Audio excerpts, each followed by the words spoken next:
Από το 1890, ο Πανιώνιος Γυμναστικός Σύλλογος Σμύρνης γράφει ιστορία στον ελληνικό αθλητισμό.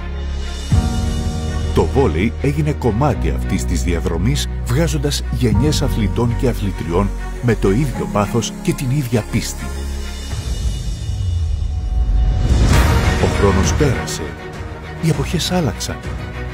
Όμως η φλόγα δεν έσβησε ποτέ. Το βόλεϊ του Πανιωνίου μεγάλωσε. Ορίμασε, πάλεψε, έπεσε και ξανασηκώθηκε. Και σήμερα συνεχίζει να ενώνει παίκτες, προπονητές, φιλάθλους και μια ολόκληρη πόλη.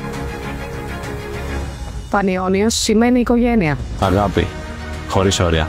Πανιώνιος σημαίνει ιστορία. Μέλλον της μέλος στο παρελθόν. Ο Πανιώνιος σημαίνει γειτονιά μου. Περηφάνεια. Συγκίνηση. Ομάδα. Ιδέα. Ιστορία. Πάθος.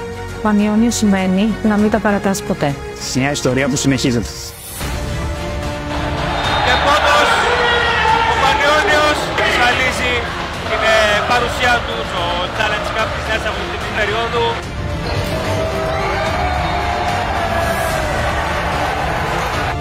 «135 χρόνια ιστορίας, 135 χρόνια αγώνων, περηφάνειας, ενότητας. Σήμερα οι ομάδες μας παίζουν στην Volley League. Κοιτάμε μπροστά.